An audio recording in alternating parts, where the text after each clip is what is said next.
क्या आप जानते हो कि बड़ी रिसर्च स्टार्ट करने से पहले एक छोटी सी रिसर्च की जाती है और अगर ये छोटी रिसर्च ना की जाए तो पूरा रिसर्च फेल भी हो सकता है।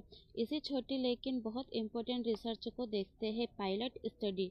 नमस्ते दोस्तों, मैं हूँ वैष्णवी और आज के इस वीडियो में हम बीएससी नर्सिंग थर्ड ईयर के लिए एक बहुत ही इम्पोर्टेंट टॉपिक डिस्कस करने वाले हैं, pilot study.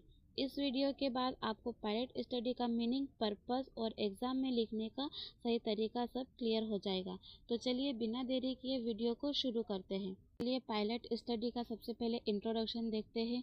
A pilot study is a small scale preliminary study conducted before the main research study. The main purpose of a pilot study is to identify and correct problems before conducting the final study। इसका मतलब होता है pilot study एक छोटे स्तर पर किया गया स्टार्टिंग स्टडी होता है जिसे मुख्य रिसर्चर शुरू करने से पहले किया जाता है। पायलट स्टडी का मुख्य उद्देश्य ये होता है कि लास्ट रिसर्चर करने से पहले होने वाले प्रॉब्लम्स की पहचान की जाए और उन्हें सुधारा जाए। अब देखते हैं इसकी definition. A pilot study is a trial run of the proposed research study conducted on a small sample to refine the methodology and research instruments। इसका मतलब होता है कि पायलट स्टडी प्रस्तावित रिसर्च स्टडी का एक ट्रायल रन होता है जिसे छोटे सैंपल पर किया जाता है। इसका उद्देश्य रिसर्च की मेथडोलॉजी मतलब कार्यप्रणाली और शोध उपकरण रिसर्च इंस्ट्रूमेंट को सुधारना और परिष्कृत करना होता है। अब देखते हैं इसके क्या पर्पस हो सकते हैं, किन उद्देश्य से पायलट स्टडी करना आवश्यक होता है। To test the research design the methodology, शोध अभिकल्पना और कार्यप्रणाली की जांच करना। फिर दूसरा है to assess the clarity and suitability of data collection tools, data collection tools की स्पष्टता और उपयोगिता का मूल्यांकन करना।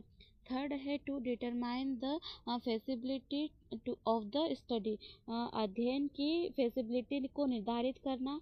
फिर अगला है to estimate time, cost and resources, इसका मतलब होता है कि स्टडी में लगने वाले समय, कॉस्ट और संसाधनों का अनुमान लगाना। नेक्स्ट है to identify administrative and ethical problems, administrative और एथिकल समस्याओं की पहचान करना। फिर अगला उद्देश्य होता है to improve reliability and validity of tools, उपकरणों की रिएबिलिटी और वैधता को सुधार करना। अब आगे देखते हैं पायलट स्टडी के क्या स्टेप्स हो सकते हैं। तो पहला स्टेप होता है कलेक्शन ऑफ स्मॉल सैंपल। सबसे पहले हमें एक छोटा नमूना लेना होगा।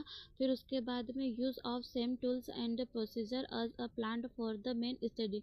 हमने मुख्य अध्ययन के लिए जो भी प्रोसीजर तैयार किया है, जो भी योजना बनाई गई है, उस योजना के अकॉर्डिंग हमें टूल्स या उपकरणों का उपयोग करना है।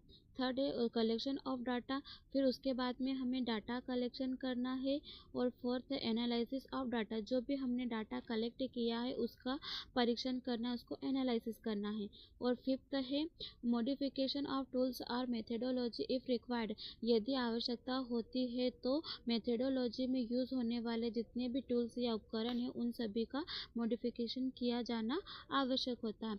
अब देखते हैं इसके importance of pilot study.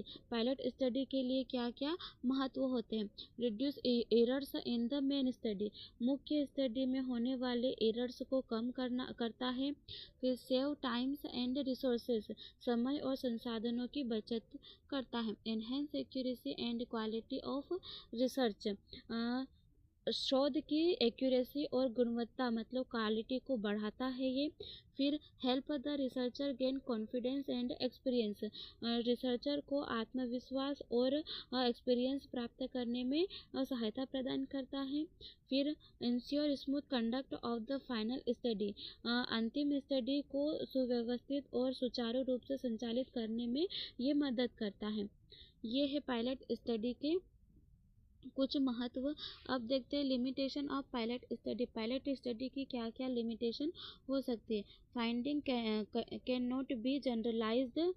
Pilot study के निष्कर्षों को जनरलाइज्ड नहीं किया जा सकता है। फिर required additional time and cost. इसमें अतिरिक्त समय और लागत की आवश्यकता होती है। स्मॉल सैंपल साइज में नॉट रिप्रेजेंट पॉपुलेशन। छोटा नमूना या फिर आकार होने के कारण ये पूरी जनसंख्या का सही प्रतिनिधित्व नहीं कर सकता। आई होप आपको पायलट स्टडी आसानी से समझ में आ गया होगा। अगर आप लोग हमारे चैनल पर नए हो तो चैनल को ज़रूर सब्सक्राइब कर दीजिएगा।